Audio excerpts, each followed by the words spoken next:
How Long Gone?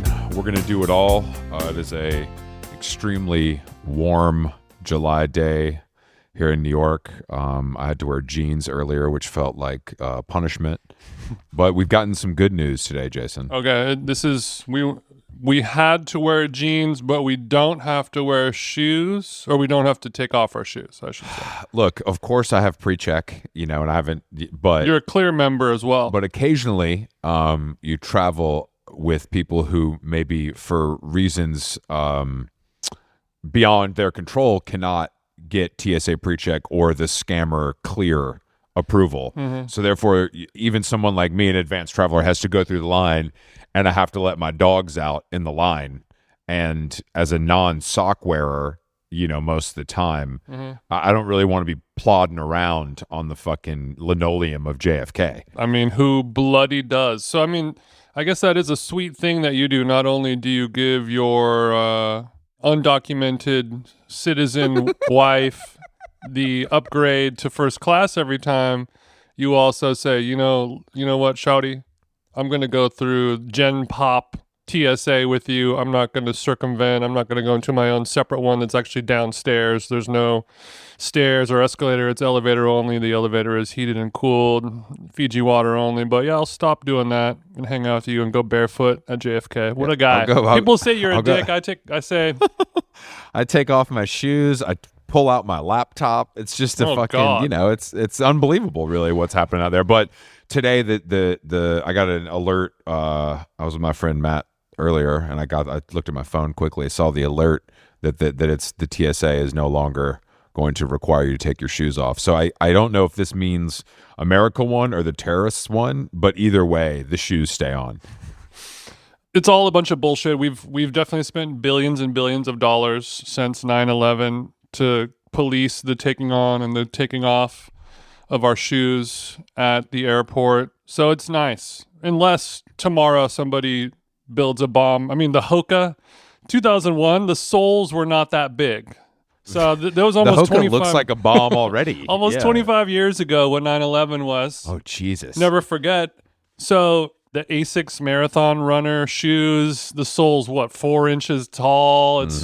They're wide bodies. You could fit, those C4 little M80s I had on the Instagram you could fit stories. 2 or 3 of those in your shoe, lengthwise. Nope problemo. Lengthwise, we'll load them. It'll look like a pack of Franks going through TSA. They said, "Come on in, mister." They got no idea what I'm really packing in here. Yeah, it's a big day, and I'm glad that we've moved past it. It's only been, like you said, 2 decades. So it's breaking news, but yeah, breaking news. So your travel swag has improved. Speaking of that, I need to go do my global entry appointment. Unfortunately, the only place to do that is at LAX. That's why I don't have global entry. I cannot get myself to go to JFK. I believe in New York there's maybe offsite ones now, because that's how pre-check used to be too. You used to have to go to the airport. So, but you're going to brave it. You're going to go to LAX, leave the car running, jog in there and get your biometrics taken. Well, there's 2 different options. The irony is, in order to get a get out of jail free pass, you have to go to jail. That's right. It feels wrong, but there's 2 ways of doing it. You can go and just on the outskirts, probably near where EatsCon was held, 2025 EatsCon. Just it's not, you don't have to go into the actual airport, it's right on the cusp. It's like the private terminal, let's say. We'll call it LAX Heights, and then there's a little, there's an old World War II plane on the front lobby lawn kind of thing. You can go in there and get it. And I'm just gonna have to bite the bullet and do it. The other option, which I tried to do one time, gave up within 10 seconds.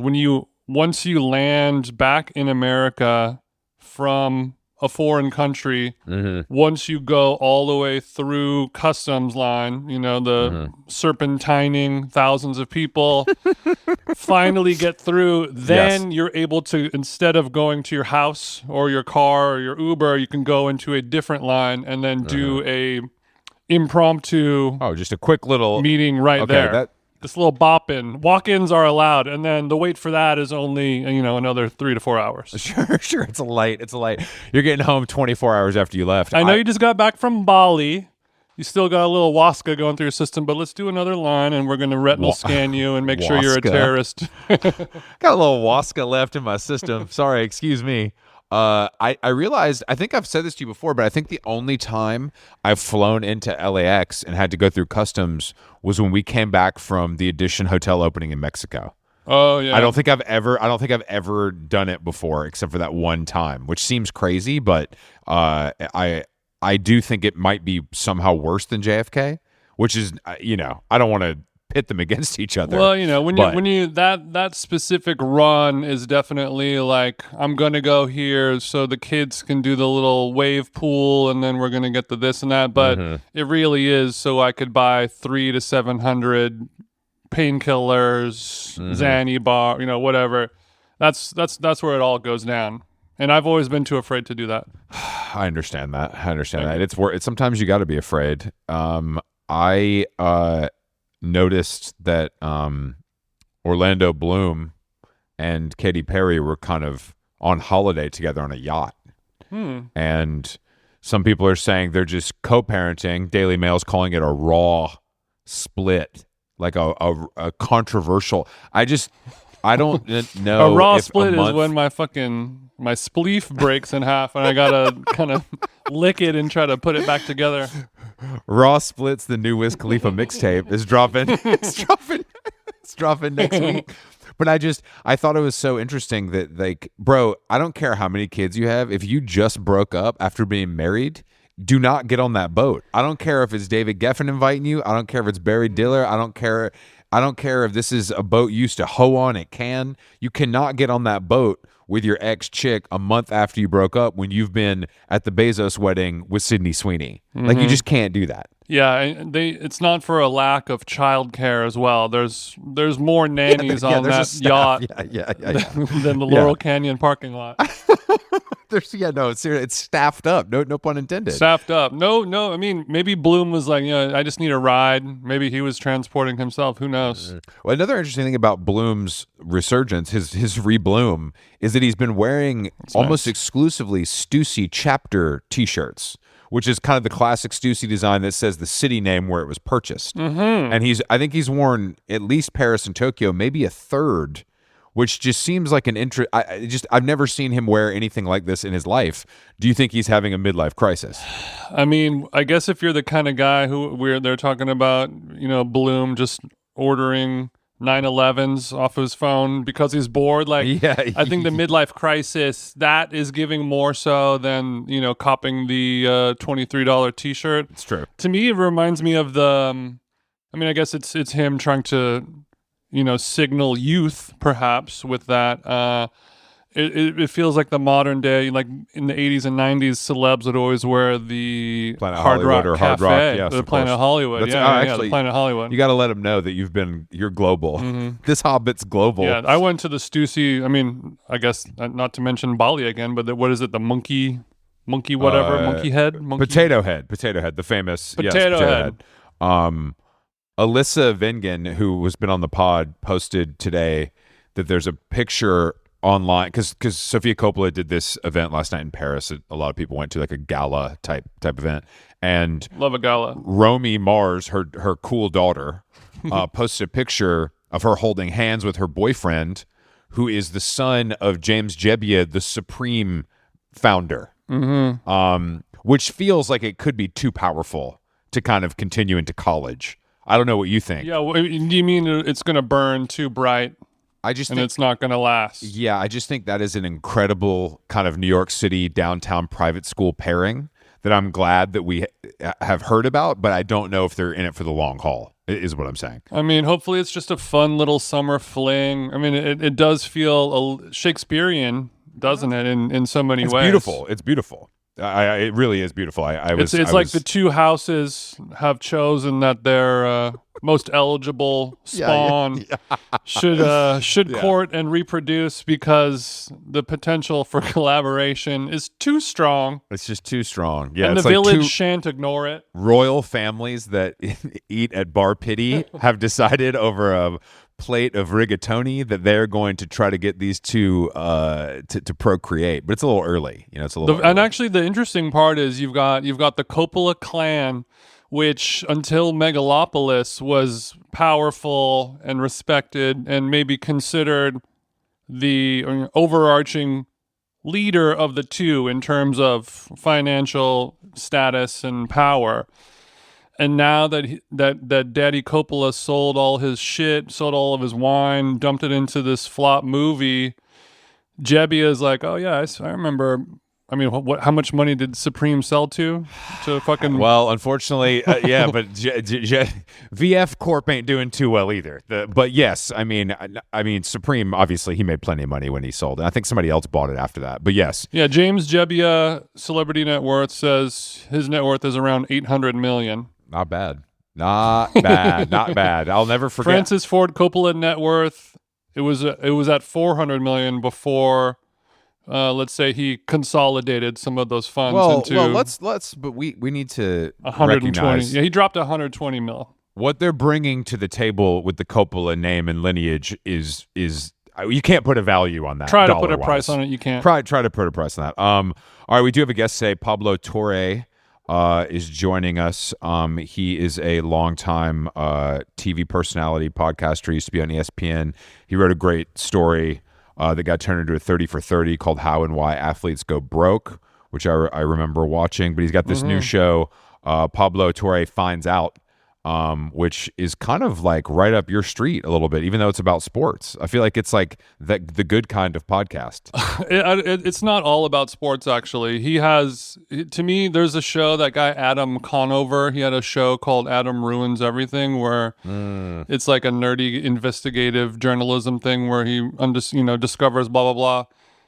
Torre's show is sort of like a less nerdy version of that, but still quite nerdy. But how does it compare to PJ's show? It's not dissimilar in that, to me, it's podcasting the way that it used to be in the like come from the school of NPR, PBS kind of vibe. There's a story. We're going to set up a premise for this hour-long show where we're going to discover the answer to this weird esoteric question. The first 45 minutes of it are going to be my book report on the subject in general, and then the last 15 are the thing. We're going to get into it. It's the kind of thing that if you're, stressed out going through shit, and it's a Sunday and you're walking to the farmer's market and you just want to hear a story about beekeepers or something, it's there for you. No problem. My brother's a big fan. I know he listens to him for all of his basketball knowledge. Yeah, it's real Hooper Hours type shit. All right, let's give Hooper Hours. Let's give him a call. I bloom just for you. I bloom just for you. Yeah, I bloom just for you. I bloom just for you.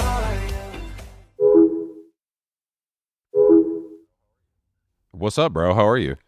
Am I the bro in question? Do I get to answer to that, or is that? Yeah, Jason. I have 15 nicknames for Jason. We just met. Bro is all I got so far. So if you could just give Pablo, me you are the bro. If a little more material, I'll be able to get into something. I was gonna say my goal now is to aspire to something post bro with you, but for now, a total pleasure to be your bro. Goal setter, I like it. Where are you joining us from? You're in New York. Goal setter. I'm in New York. One of the goals I have clearly reached is to build an office out of a closet in my bedroom. And so here I am. Okay, which part of Ridgewood are you in? I'm in. I like to think that I'm leading the Midtown Renaissance. I don't know if you guys have been. I love a Midtown this. Renaissance. No, I think a Midtown Renaissance is real, and you can get a great apartment for a very reasonable price. Thank you for teeing me up for my actual venture here, which is to tell people that square footage is a steal in Midtown. Give us some numbers, Pablo.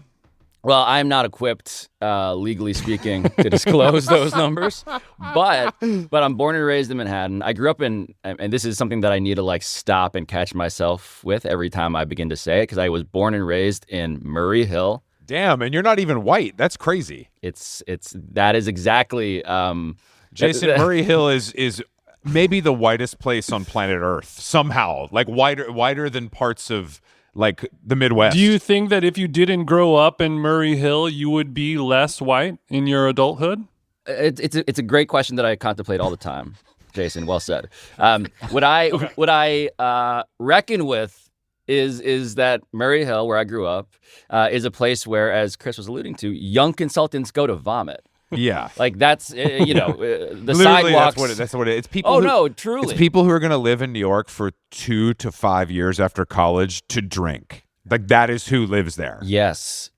And so my childhood memories have been besmirched by the actual puke of McKinsey and Bain first year associates. And so all of that is to say that it used to be a place where non-whites could grow up and aspire to the American dream. Sure. And instead, I have been displaced to Midtown East, several blocks north, which is something that I now am very proud of. Murray Hill sort of sits on the east side of the island between Lower East Side and Midtown where you live now. So, or is that sort of true? It's no man's land. It's like not downtown. It's not Midtown. And it's not Murray nomad Hill. either. It's not nomad's land. It's not Kips Bay. Jason, I just got to clarify the Kips Bay part for legal reasons. I'm from Kips Bay. I mean, Kips Bay, I've always said is inside of Murray Hill. I don't know if now I'm violating the various treatises of Street Easy. No, I don't. Jason, you've been to Kips Bay. I remember, Jason, you visited Kips Bay to see a movie once when you were in New York. And I was like, oh, you went to Kips Bay. That's a twisted little area. If you say so. Well, I guess my question was if it is in between Midtown and the East Village, Lower East Side, you sort of had the decision once you hit adulthood, do I go south into the right-wing promenade of Dime Square, etc.? Do I move north? I'm assuming that you have a kid. Yeah, I have a kid. So, in fact, Okay. I get to live up to this caricature of a New Yorker. I moved here. I moved back into the... No shade. No, it's shout out to my 5-year-old daughter. It is a decision we made when my wife got pregnant in the fall of 2019. Before then, I did resemble the choices you laid out. I first lived in Chinatown over on Bowery and Pell in a mouse-infested apartment, which has since been gut renovated. I just recently I went back and checked it out. A 400 square foot on Pell that's got 5 bedrooms in it somehow now. They've really put up some walls. We had two living rooms, three other bros with me, and 1 million mice.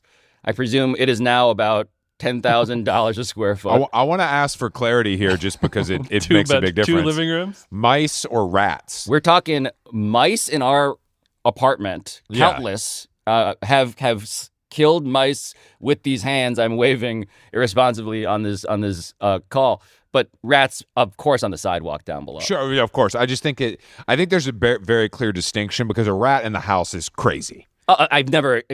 By the way, if a friend came to me and was like, I have a rat in my apartment, I would tell them you need to leave. Unless now. they're Italian and that's how they talk. I completely agree with you. Yeah, if they're Nicholson in The Departed, it's sort of like, we get it. It's very on the nose. Okay, I got it now. Yeah. How are you able to tell the difference between a baby rat and a mouse, though? Coloring. Oh, the coloring. Yeah. A mouse is traditionally pretty white. And a rat, I would say, leans more gray-black. Like Murray Hill, the mice are.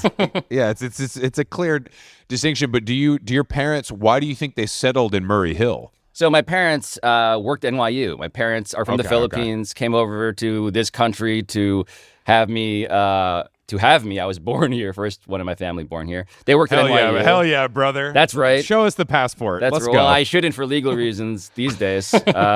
Sure. I should live in the nether zone of plausibly, definitely not being at all in question as a citizen of this country. You're a born and raised American, just like us, Pablo. Next question, moving on. That's right. Allow me to rip the sleeves off my shirt to fully blend in. I say that though to say that I don't really know why, except to say that it was convenient for work for them. And when I had the ability, finally, I was a fact checker at Sports Illustrated when I finally moved out. I lived at home for 2 years, and then I decided to be an adult, and so I went to this mouse-infested loft thing in Chinatown. Hold on. You're telling me that you graduated from Harvard and then went to be a fact checker at Sports Illustrated? Just to be clear. To be even clearer, I went home, lived in my childhood room, and checked facts at Sports Illustrated after that exact sequence of After events. after going to school in Cambridge, I apologize for making it so obvious. Thank you for enabling the discretion that I demand. Just right outside of Boston. And we graduated with official credit. You were not at the bottom of the class. We were magna cum lauding. We were excelling at Harvard. Leave the school, go back to the small apartment childhood bedroom, and then you were there for 2 years, checking facts for Sports Illustrated, assuming not a very high-paying job. I as much as I caught the exhaust pipe of the golden age of magazines, I was just like on the way as the town car was driving away in the night, I got to huff the last fumes of it. Sure. So I had the residue of like there used to be a drink cart in this hallway, but instead it's just me checking a fact. It was as grotesque as you can imagine when it came to like, hey, mom and dad, this is what I'm doing. I'm coming home. And I am not going to grad school. I am not doing the thing of lawyering or doctoring. I am checking some facts for a magazine about sports. Your parents are obviously, educators and academics, so they were clear that fact checker was a job. I think some parents would be like, what the fuck is that? You know what I mean? I've never heard of that before. Not the biggest sports fan, so there was a healthy dose of like, what the fuck are you doing with that? But yes, they recognized that like, look, I don't know. I remember trying to explain like, Sports Illustrated, this is a literary tradition of sports writing in which, John Updike used to publish in these pages. Sure. Yeah, and I don't know. I can effectively estimate that they gave zero fucks about that. So yeah, they definitely didn't. But I mean, look, it all worked out. But I guess that when you're fact checking at Sports Illustrated, are you having to get into the weeds with like numbers and statistics as well as like the general stuff? The process was as glamorous as I had to cross out with a pencil every letter and punctuation mark on a printout of a draft. So yeah, it was everything. It was frankly where I learned to sort of like repress, I think, the intuitive gag reflex of I gotta call someone now. I just had to do a zillion of those. There's nothing I love more than getting the call from the fact checker and being reminded of the stupid thing that I said and that I can't really go back from there. That is what I said, actually, and you recorded it. So this is where we're at. Yes, and it's also, I remember also distinctly, there are some writers who I revere, by the way, who also like verged into something, and you guys are familiar with, of course, the whole thing, but like some form of like celebrity psychoanalysis, where you're also trying to check a fact that's clearly also an interpretation. And you're kind of like being like, I don't want to give you the line they used, but I do need to sort of ascertain whether you are in fact haunted by your parents' disappointment. Sure. Yeah. Like, can we figure this out without me bumming you out and everybody walks away happy until the story comes out, of course? Can I prevent me, fact checker, getting a call from my editor being like, why the fuck are you preemptively undermining this story that we're about to publish? That's really funny. That's really funny. What a job. I feel like that checker's going to check. I feel like that really used to be a job that was like you got your foot in the door. That was a common way in, It was the bottom rung of the ladder. It was like up from there, much like the camera view that I got of Jason when I first logged on here. You were looking up. Keep sucking. You were looking up towards... It's the CAA or William Morris mailroom of publishing. Mm-hmm. Absolutely. Yeah. I mean, absolutely. I guess at least you get to touch a lot of things. You get to see a lot of things from a lot of people. So, at least it's that. At least you're getting to get familiar with several voices. Yeah. By the way, I have friends who tried to do the agent mailroom thing, and they had voices foisted upon them as well. I just think it was less upwardly mobile. At least for me, part of like the whole game here was, if I could be so retrospectively cynical, was like, I'm going to do this, but I'm also going to like pitch stuff. I'm going to be annoying in an editorial meeting. I'm going to like say, I have an idea. I can tell you're annoying, so that's good. I'm glad you admitted that. You're going to be the squeaky wheel. Yeah.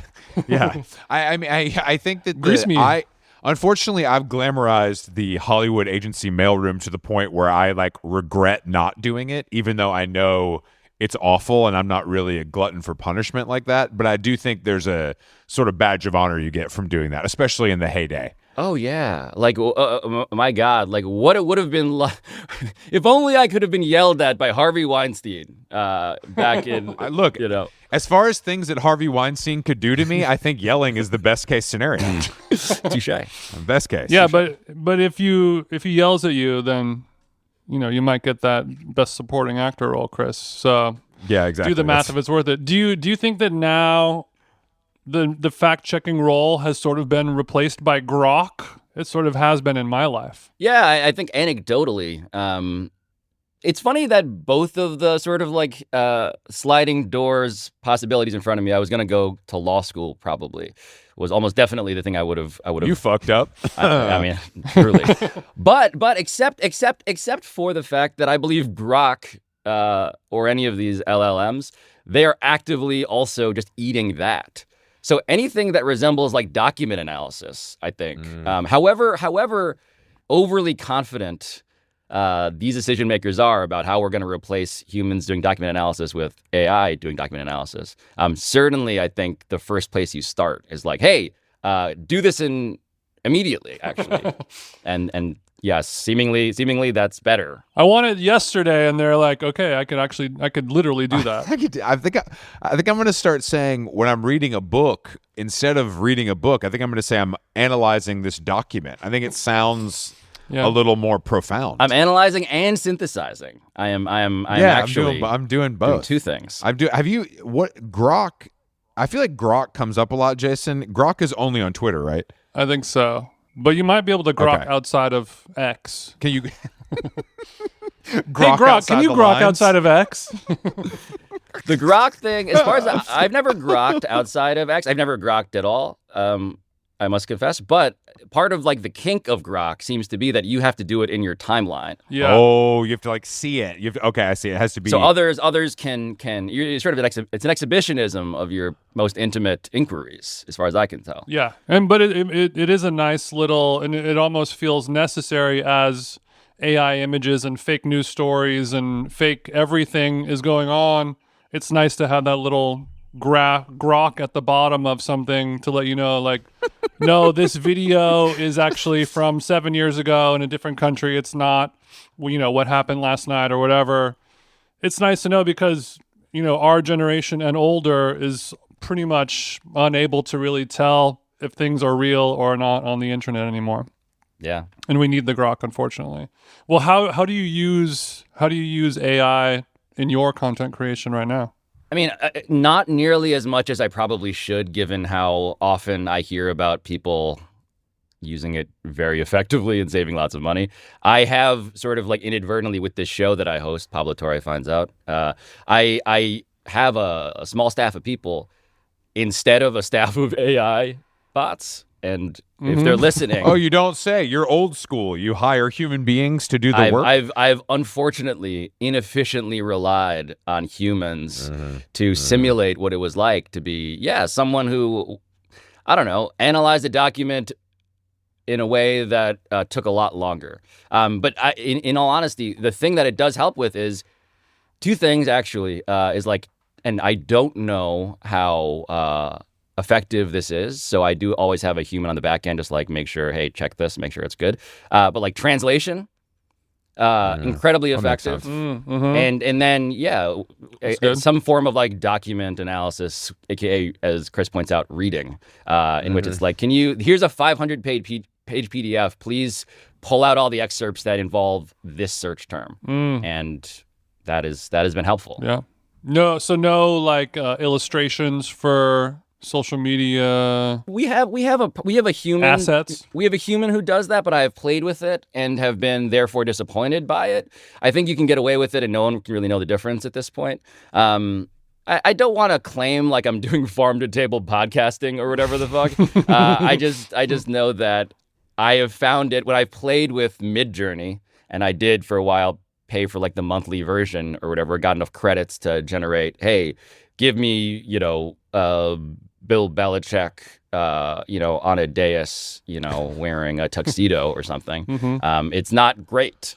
It's just not great at that yet. What's Not up yet. with your Bill shit, bro? Because I love that Bill found love, and you seem to be. I think it's nice. I think if she's after his money, he's got enough of it. Who cares? It's making him feel young and alive, and his Hims prescription is hitting An different. Anna Nicole Smith situation. Yeah, I mean it's elder abuse, but who cares if he's on board? It ain't tricking if you got it. Look, Yeah. much like I should concede that much like the sport of football itself, if you sign up for consensual concussions, go with God. Like your kink is your kink. I truly, there's no shame in this.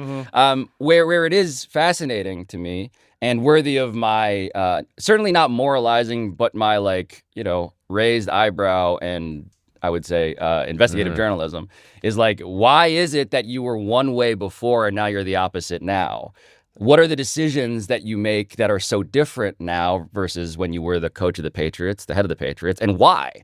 And that's where it's like, now we're in that realm of interiority. It's very simple. Yeah. It's very simple, and you're intellectualizing it.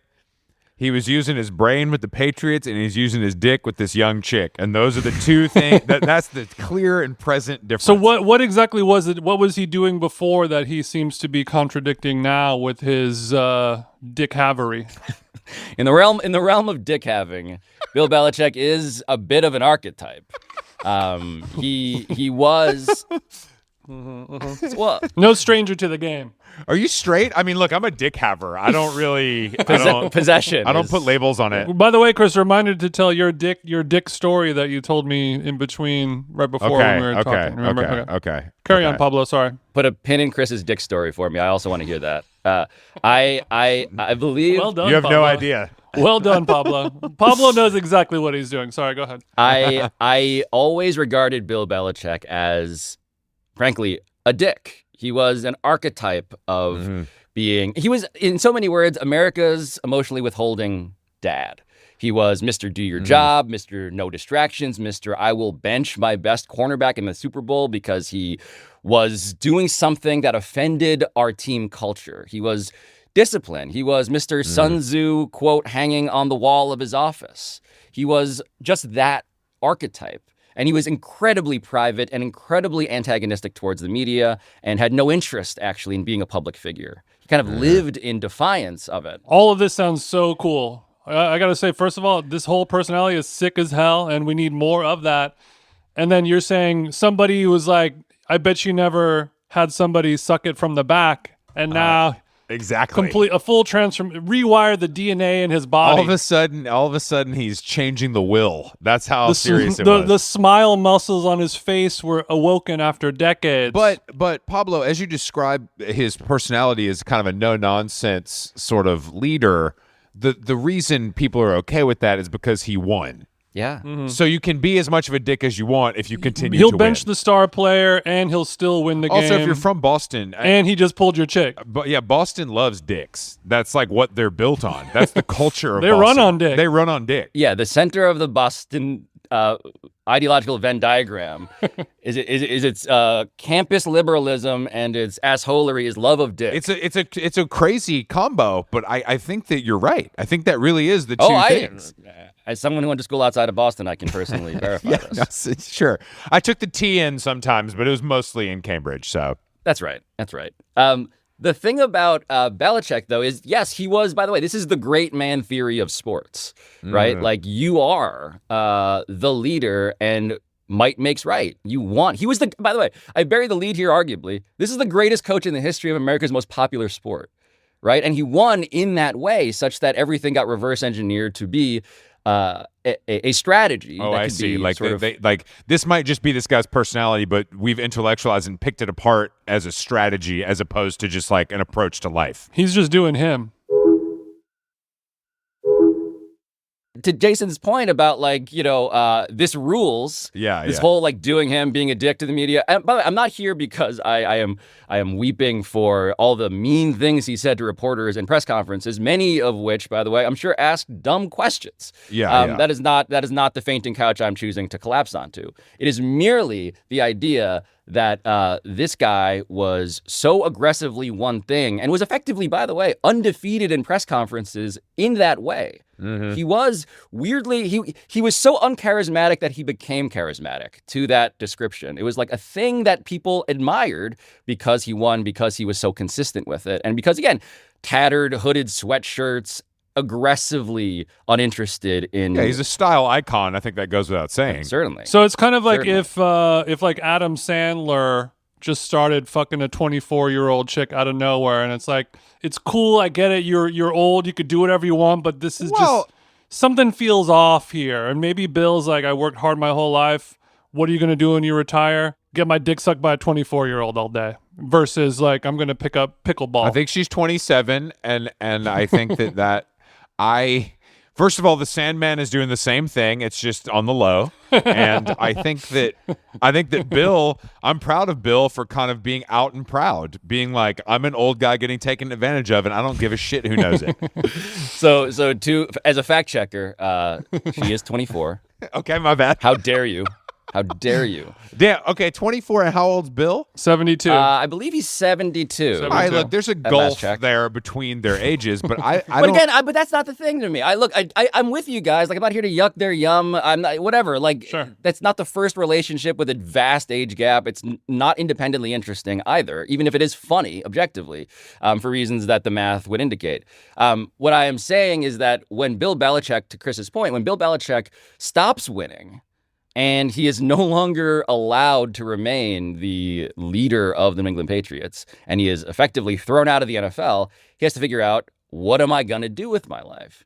And it turns out that he had met Jordan Hudson, this is something that I self-loathingly but proudly say, as I exclusively reported, Jordan Hudson was 19 years old on the plane that they met each other. There's more in that episode that Why was Jordan on the plane, though? So Jordan was on the plane to meet her then boyfriend, who was, I believe, in his 60s at the time. These are just facts, not judgments. Who was in Palm Beach. Look, she likes the shit. You know, they were headed to Palm Beach on a JetBlue flight. Bill Belichick flies JetBlue. I mean, what's the median age on a Boston to Florida flight anyway?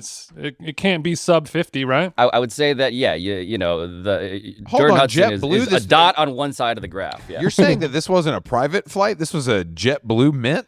So this is a good question. Despite the fact that Bill Belichick was making $20 or so million a year for years and years and years, yes, he flew direct Boston Logan Airport to Palm Beach, Florida. He would go to Jupiter and play golf at the Trump Golf Club there. And he was guy who flew JetBlue. No judgment either, just facts. He flew JetBlue Mint, correct. And that's where he encountered, in the seat right next to him, in a meet cute that Bill Belichick's family, I can also tell you, does not believe to be random, even though I have no indication that it is anything but. So you're saying she's sitting next to Bill in they're 1A, 1B in JetBlue Mint, and maybe he's fiddling with his phone. He can't get the font size large enough. She sort of sees her opportunity to reach in and help him start a conversation. She's in 7C. She switches with somebody. Oh, I spilled my drink. We moved the boarding passes. I don't know. This is my seat. And then boom. Yeah, I just think that you're right. Maybe the whiplash of his sort of change in direction is what people are more interested in than him actually. I mean, we'll always be interested in an old guy and a young chick. That's American. That's the American way. True. But it's even more than I think outsiders. The reason why this story kind of like popped onto my radar in a really blinking, like, holy shit kind of a way is because it was the people who know and are like physically, emotionally even closest to Belichick who felt that whiplash most acutely. And it is people in the Belichick family. It is people who worked for him, people who are You know why, Pablo? Because they saw their money dashing. They said this will's going to get changed. Everything's going to change. Everything's going to change. We have to get this bitch out of here. That's what they were saying. So on top of that, which I will not take the time to refute, on top of that, it is also the fact that this was making him look like a laughingstock. And that's true. And what he did, I mean, and this is getting to, by the way, so to speed run through a bit of that flight, just because I think you guys would find this amusing. So she is sitting next to him. She is a philosophy major, and she has her textbook on deductive logic. And so there is an inscription that Bill Belichick wrote to Jordan Hudson in the, front cover of her philosophy textbook. And it's dated and it's signed and it is, Bill Belichick, Hall of Fame, blah, blah, blah, 8 rings, so forth and so on. And so that's how we know is that there is this artifact. So he gave her a Jeter-style post-smash gift basket, kind of, but in a signature of her textbook. A little something to show the grandkids. Then hold on, to be clear, Bill Belichick didn't write this textbook. It was just a surface for him to autograph. It was written by a Harvard philosophy professor, actually. Okay, all right, one of your guys. The type of show I do, as a pure side note, is the kind of show where we went and interviewed Professor Warren Goldfarb, the author of the book, to know, like, did you know this? Did you know anything about this? And he's kind of hilariously himself proud that he was like a philosophical aphrodisiac for the relationship that I believe America is obsessed with. Yeah. Wingman. Nothing gets a guy that hasn't been hard in 20 years going like philosophy. That's like, or yeah, I guess maybe seeing Tom Brady with his shirt off at certain times probably worked, but this worked better. Well, I believe that some part of this is like the Brady thing. I mean, there's just so many ways to like further drag you into this sort of rabbit hole with me. Because hold on, do Brady and Belichick have beef, or are they good? They have become better in recent years, but one of the key moments here is there's that Netflix roast of Tom Brady, which is live and, globally very, very well trafficked, it seems. Very popular for Netflix. They're going to do a zillion of them now. Belichick's on stage. And Brady is like roast when he gets his turn at the end to roast back. Mm-hmm. He roasts Belichick over Jordan Hudson and makes this joke that prompted me to do another thing on my show. But Brady says, for a long time, whenever I got asked the question, "What's your favorite ring?" I'd always say the next one. But now I have a new answer. It's that ring cam video of a shirtless Bill Belichick walking out of that poor girl's home. And for those not familiar with the lore, poor girl. there was a viral video from a Ring camera that got circulated on the internet of a shirtless, and I would say, and stand by this description, a Zoftig Bill Belichick, sort of just like wandering around on the porch, kind of like dazed and confused like a bear, and very hairy. And that just became like a what? Yeah, we've never seen Bill Belichick with post-nut clarity. This is the first time in history we've seen it. Was an intimate view. But you're saying Bill was built like a Coca-Cola bottle, is what you're saying. He was. Yes. He had titties, hips, and ass on him. He was working with a monster. And he had some nice little titties on him, too. He was working with a monster. I don't have my glasses on. Is that Saweetie? Oh, that's Bill. Okay, sorry. Babe, can you give me my readers? I can't see. Wow, that's actually... But this story continues until they break up, basically. Like, people won't leave this alone until Bill leaves her or she leaves him, is my... So they are now... enmeshed professionally. So what happens after he gets thrown out of the NFL is that he does this. He starts a podcast. He has a half dozen media ventures. Again, the guy who hated media becomes a media guy. Tries to avoid being labeled exactly what Chris just labeled him, because he's the greatest winner, and now he's to figure out, like, what am I going to be? And so he starts to do the talking to a microphone thing, and the COO of his production company, which, of course, is a funny thing to imagine if you know Bill Belichick from his days as a coach. His production company is Jordan Hudson.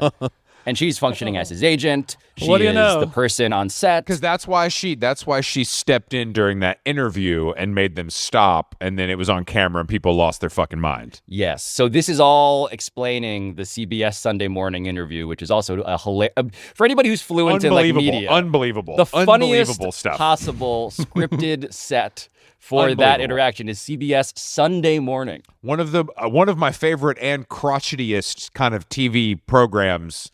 Like, she didn't know what that was until she was there stopping the interview. Oh, yeah. But just the idea that, like, there will be, this is being thrown. What she didn't appreciate maybe is that Gayle King is going to throw to this as, like, a bird is chirping on the music bed. Mm-hmm. And this is, like, the puffiest piece that she could have hoped for. And instead, she doesn't want to tell the story that I've obviously begun to tell you about, like, how they met and all that stuff. And that becomes just the most public window, short of, I would say, the reason I started looking into this, which was the Super Bowl commercial. So this year, you may remember this as connoisseurs of excellent brand marketing. Dunkin' Donuts does the Super Bowl commercial, and it's the Boston Avengers. How could I forget? You know? Yeah, the Boston Avengers. How many racist guys can we get in one commercial? It's the Boston Avengers. How many guys with Wikipedia pages we got to scrub? Can we get into the same Before we can jumpsuit? get this going.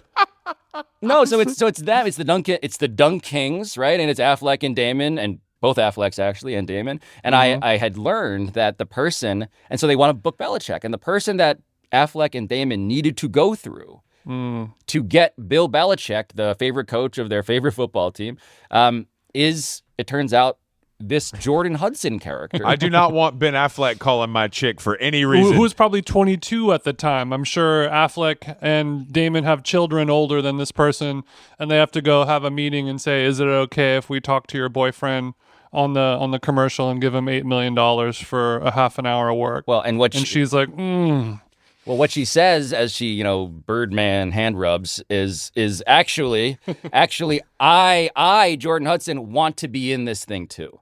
And so if you go and watch the commercial, she's standing right next to him. And that's when I was like, when I was watching the Super Bowl, and I was like, is that, because I'm like, a creature of the internet who's like paying attention to these details in ways that are unfortunately clinical at this point. I'm like, is that Jordan Hudson? And it was. And that's why I was like, how did she get in this? And then you hear about how she's been his agent behind the scenes. She's the person, the membrane you got to deal with to get to Belichick now. And that was true of literally the height of Hollywood had to go through her. And so that she would do all this other stuff, insinuating herself into would-be commercials and sets and tapings and podcasts. Putting yourself in the commercial is crazy work. It's a real heat check. So crazy. she's sort of diddying, I guess, where if you don't want your producer to be all in the videos, all in the Dunkin' commercials, yes, come to death row. I guess the other to understand where you're coming from more, it's clear now, but I'm sort of using Alec Baldwin and Hilaria as a comp as well, where it's like, obviously Baldwin has had a few snags, murdering someone accidentally, et cetera, allegedly going off, yelling at his kids and stuff. But don't do that, Jason. He's free. His name is free clear, the guys. but free the guys. Diddy and Alec Baldwin, both very free individuals that you've just named. That's true. You're forgetting my personal favorite, Kevin Spacey. Walking free. Okay, well, walking free. Well, then we're putting Belichick in this category as well, where you've got this legendary kind of stoic king, does exactly what he wants and nothing that he doesn't want to, says fuck you to the press, is outgoing, outspoken, private, whatever he wants to do, he only does that. And then his legacy is sort of ruined in the 11th hour, in the fourth quarter of his life, by a psycho chick. Tale as old as time. And now he's got to do a podcast and a TV show and a this and a this and a book and a cookbook. Well, but so what he then goes on to do after the media stuff is a failure. It's not good. It's, in fact, by everybody's account who worked on these things, it was disastrous. And she was a big contributor to that, for whatever it's worth. He goes and becomes the head coach at the University of North Carolina, the highest paid public employee in that state. But I want to return to the comparison you made, Jason. Go Heels. Because Hilaria is, I think, kind of the best parallel, as I've been surveying the world of age gap relationships, because Hilaria Baldwin is somebody who does not want people to know her actual deal. Yeah. I feel like that's journalistically sound to say. Is she Spanish? Is she? I believe in a twisted. No say. I'm going to say in a twisted bit of fate, I believe she's from Boston. Hilaria. That's why her Spanish heritage was in question, because they're like, bitch, you went to Nantucket in middle school every summer. That ain't we don't do that over here. What a yeah, Hilaria Baldwin, born in Boston, Massachusetts. All roads lead back to Worcester. She's trying to sell you on the Enye word, and you're like, no, we know you're real. You're real deal. We know you're real. Yeah. I also wanted to talk to you about, because you did the thing that a lot of journalists do, where you write a story and it becomes a whole thing, and then ESPN, buys it from you basically to make the television version. And I think a lot of our listeners would be interested to know what that process is like and how lucrative it is, or is it more of a for exposure type of relationship?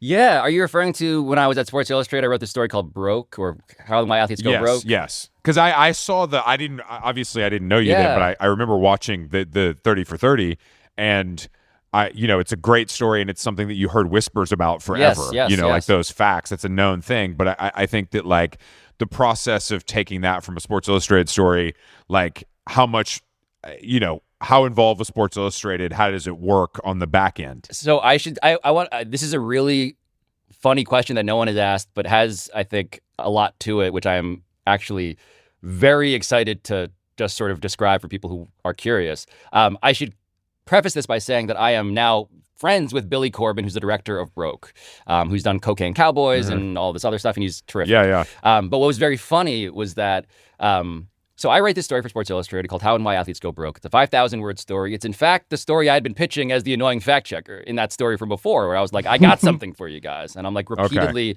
just like chipping away at this thing in the back, sort of on the back burner. Buzz off, kid.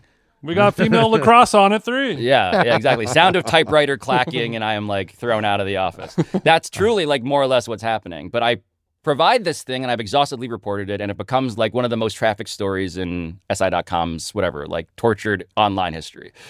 Such that at a certain point, I think far through the production process of the 30 for 30 documentary, which would become Broke, that my story was being adapted. So I was not consulted on the front end. I had no idea.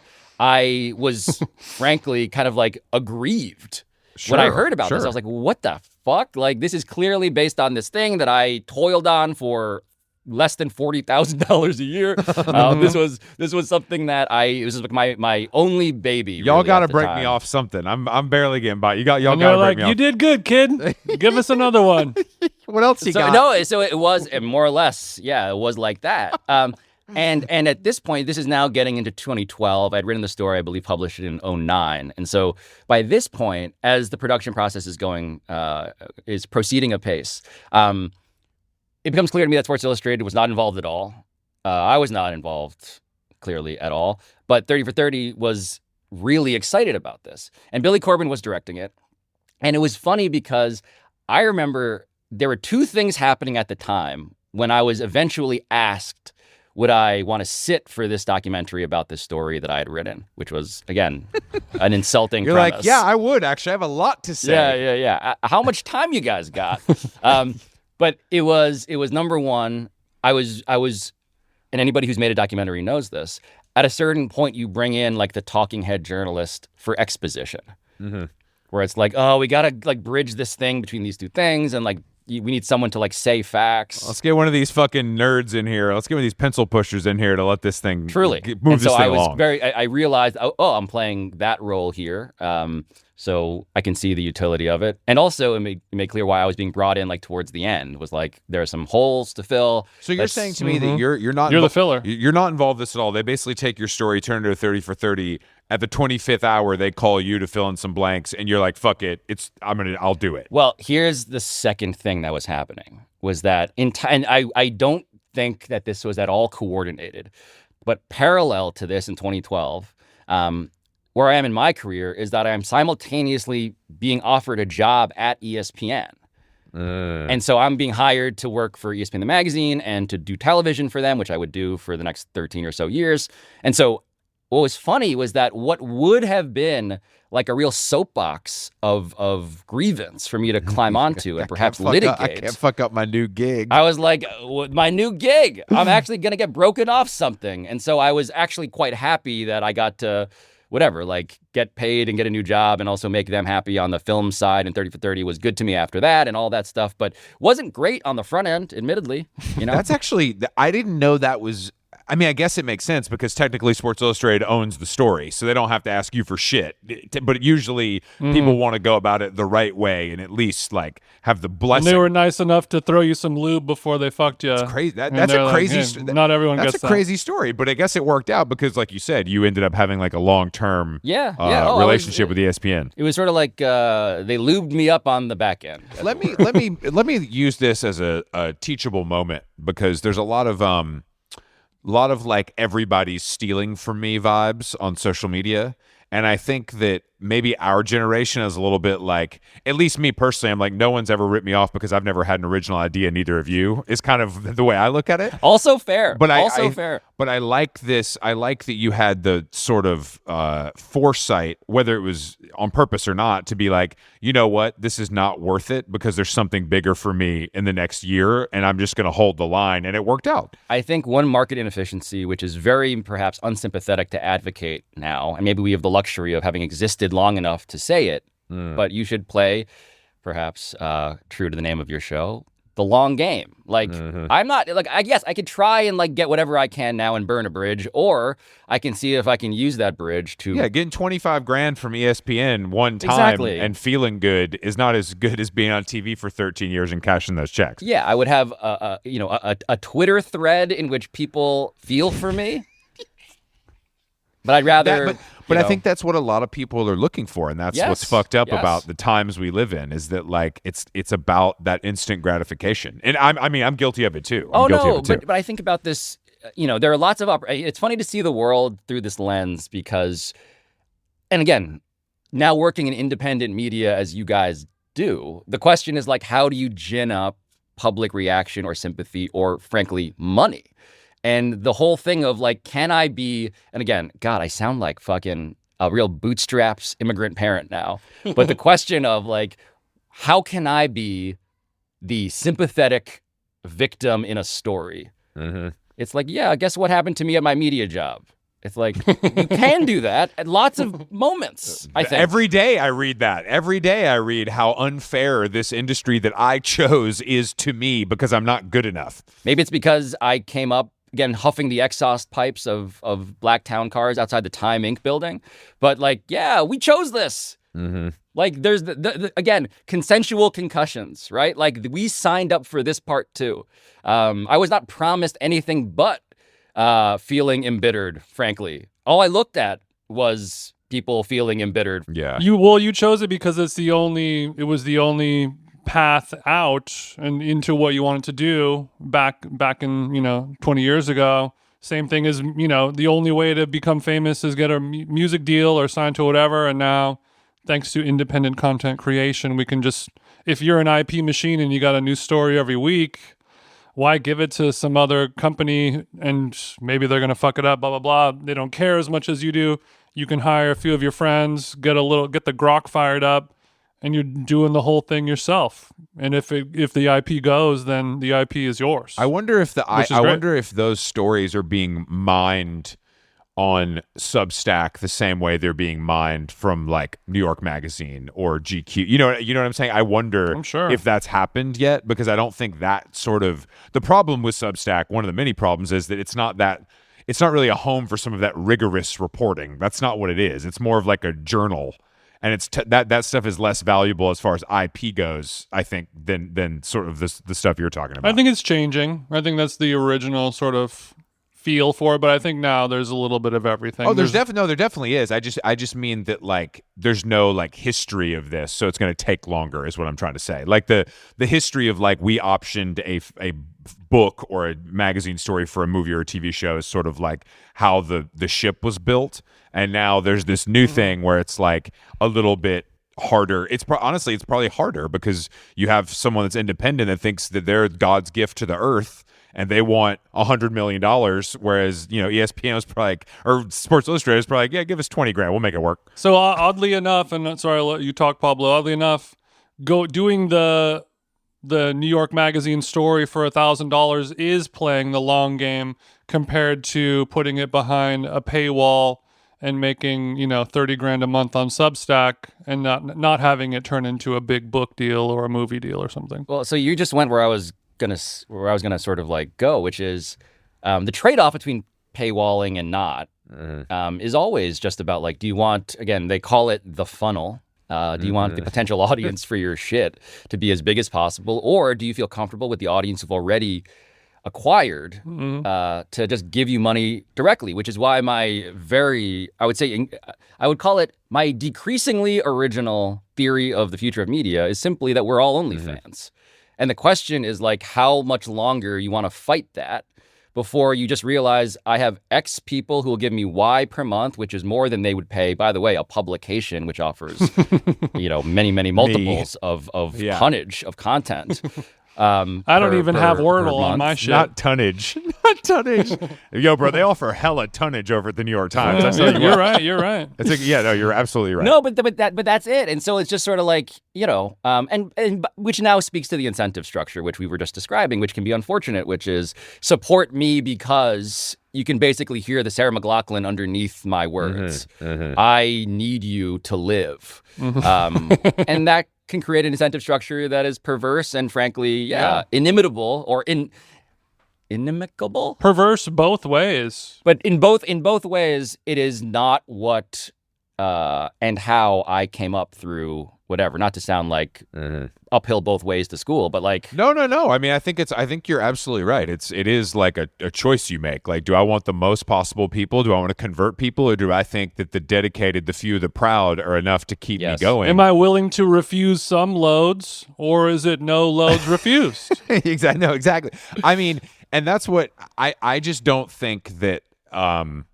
I don't know. I pay for a lot of stuff, but then I don't expect anyone to pay for my stuff, which is my own twisted kind of head, But I think that that's just like how I am, and I stopped fighting it. The reason I am speaking to this so perhaps passionately is because I recently had this decision, Chris, where I was like, I have a Substack. It's basically a newsletter where I say every episode of my show, which is 3 times a week, I send you an email, and it's like, this is what it is, and here's some like behind the scenes things, blah, blah, blah, blah.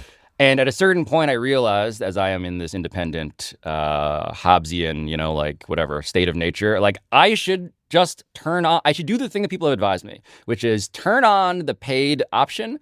So see what happens. Exactly. So if people already feel sorry for you, let them give you money. Like sure, literal patronage. It's sort of like if they want to. Please, sir, I need to pay my Midtown HOA fees. Please, sir, I live in a co-op building. Yes, is more or less what I say. I think that's the best way to do it versus the restricting stuff and like you're only going to hear 5 minutes of this podcast. If you want to hear the other 55, you got to pay. I think the way that you're doing it is the way that I think is the best way of like true patronage. If you really believe what I'm doing and you want to support it because you're a good person, boom. But let's leave that funnel a little more open. But you're also offering something for the heads. Like if there's like behind the scenes, what I mean? It's like that content is specifically tailored to people that really care, that in theory would want to pay. And I need to figure out, by the way, this is also just a reminder, like, oh shit, I should like figure out what am I giving people who like become a founding member, which I say in a sarcastic voice, but I need to become very earnest about because I should deliver on that. You're going to have to start doing cameo birthdays first and foremost. Honestly, I'm not above it. I am not above it. That sounds like efficient, relatively speaking. Okay. But the other thing, which I should be frank about, which is like the other reason to do it, a synonym for like keeping the funnel as wide as possible, is also like the vanity of believing my shit should be appreciated by those who are not already in my audience. So like, please come and check out what I got. I think you'd like it. And so the more that you paywall your stuff, the more that your garden is walled. I don't want it to be, so much of a secret. I would like, this is an accidental secret garden illusion, but I would like you to, actually just come check it out. So there's just vanity also in just the desire to grow. Totally, dude. Totally. I wouldn't call it vanity. I would call it discoverability. I think That's it's right. just, all right, not Jason, doing I didn't know you worked at particularly Spotify vain. now. You got to. No, I mean, it's You not. got something you want to tell me? You're doing a general interest show that can appeal to a lot of people. If you're not talking about slices of life, you're talking about sports.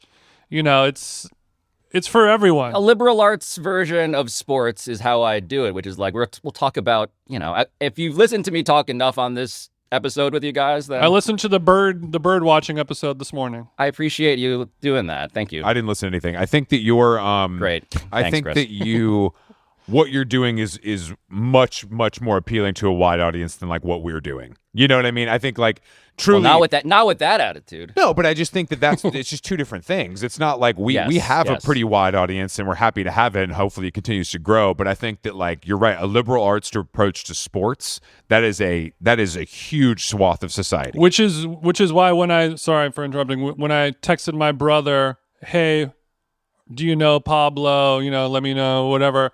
He sends me a screenshot of my text on his phone while he's listening to your podcast. So, that answered it. And he is, I love it. In terms of liberal sports enjoyers, my brother and I are there for you. No, look, it warms the discoverability of my heart to know that. It's also genuinely, when it comes to sports, right? What's my thesis around sports? Why is it something that I started off kind of like reflexively being like, am I apologizing for being in the toy department? Am I like trying to make this sports for non-sports fans? I just realized that at a certain point, because everything, to even further sound like a PowerPoint deck at Spotify, because everything is so fragmented and siloed and because nothing is discoverable really anymore, because search is broken and Twitter deactivated links or whatever the fuck else.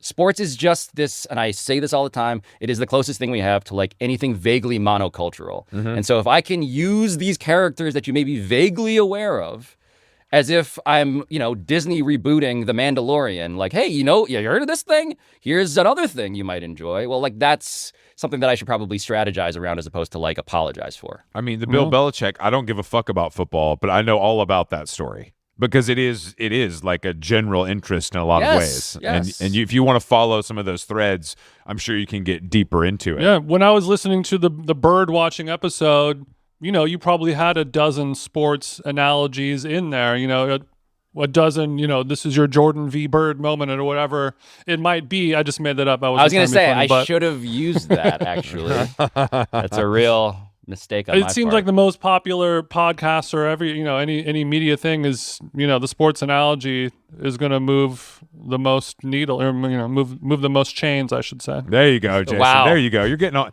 Jason said, I'm getting on board with this shit. He is pantomiming throwing a football, and it's two more quick questions before I leave you. On that specific subject, I was thinking yesterday, I was listening to your pod doing a hot girl edible walk, and I was thinking about our podcast, about like what exactly Chris and I talk about, and it's a little slice, it's like where we went to lunch, and then like gay fashion stuff, and a little bit of this, a little bit of that. You're doing a show about sports, and then I'm thinking about like political podcasts or like at the top news, that kind of stuff. I wanted to have you rank podcast subject categories by average income potential. Oh, wow. You don't have. I don't need 10, but maybe. No. Well, are we talking? Let me take this question very seriously. Are you talking audio only? Or are you talking about video podcasting? Because that informs my draft picks. I'll stick with audio only. I would say that's something that I have not done enough, but I'm tempted by, as I also am doing like a bunch of political news stuff at MSNBC, and I've become a creature over there in that ecosystem. Is like, man, I should preface this by saying I don't like Donald Trump, but I think I am incentivized to really, really, really express that way more often than I do already. I just think that in terms of the lane, like something that I laugh at all of the time is the whole like Joe Rogan the left needs their own Joe Rogan. And I'm like, oh, okay. So what does that involve? And I'm like, so you want someone who's going to say politically the things that are, validating to the left, which again, I naturally am probably going to do intuitively, not all the ways, but often, I guess, statistically speaking. But then it's also like use sports. And you like, do I just like lead with MMA, but then backdoor just like, but here's my thing about the big, beautiful bill? Well, we try to do, we always actively try to become the Joe Rogan of the left. The basic rule of thumb is say fuck ICE, say fuck the police, but also call people gay. Yeah. You have to really swim in both waters. And they're like, okay, I could deal with this. You know what I mean? Yeah. What I'm saying is that the podcast category that is most profitable for me personally that I have yet to seize upon is just like, what if I podcasted like I was still at my all boys Catholic high school? I feel like that's actually the demo that the left needs. And I'm also happy to call things gay if it means that I'm saving gay people in real life. Damn, when you look at it like that. Well put, Pablo. That's pro shit right there, Jason. That's why we're not on TV. No, I led this prize horse to the water. Pablo took a big old gulp. Pablo, he put a little in his little satchel for me later, though. He's a nice guy. And last one, and then we're going to leave you on this episode. And it just reminded me, you hired a vocal impersonator off of Cameo to do an impression of David Attenborough, and I wanted to know if you've heard the David Attenborough. There's some tea about his life and legacy that is very bad, and I want to see if you knew about it. Oh wow! Don't ruin his fun. Don't ruin his fun. It is. Wait, hold on. As someone who paid untold hundreds of dollars for a guy whose name is Guy on Cameo to be David Attenborough, but you gave him a shout out. That should have been That's a good pro point. bono. I have a lot to learn from you guys now that I realize. Let me be your manager. Not a bad idea. You did the right thing by paying an independent creator. Okay, at the risk of finding out something at the end of your show, which is a real reversal of fortune for me. What do I need? What has he done? Okay, you know the. Also, hold on. We need to be clear. This is all hearsay. This is rumor. I have no proof. This is just I've heard it from a couple people. If Sir David Attenborough is listening, I am merely absorbing. I am not co-signing. Of course. Yeah. Apparently, the BBC is aware of Attenborough having a Jimmy Savile-like situation, and they're waiting for him to pass before the story becomes public. Whoa. Okay. I mean, you don't have to comment on it. I was just like, I wonder if he's heard the story because I've heard it from a couple people. As somebody who has now very subtly Wikipedia'd Jimmy Savile while you've been saying that, I'm going to store that away in the old mental Dewey Decimal System. How Long Gone listeners can Google what did Jimmy Savile do wrong, and I think there's a Netflix documentary on it. Well, I think to summon the term tonnage, it does apply here in a way that. Yeah. Well observed. Good to know. Good to know. Thank you. Just something to think about, you know? Copy that. Something to think about. Pablo, thank you for joining us. And your show, you said your show's 3 times a week? It's 3 times a week. Impressive. Right. Welcome to the club, brother. We love that. Welcome to the club. Yeah, for sure. Thank you for joining us. It was a pleasure.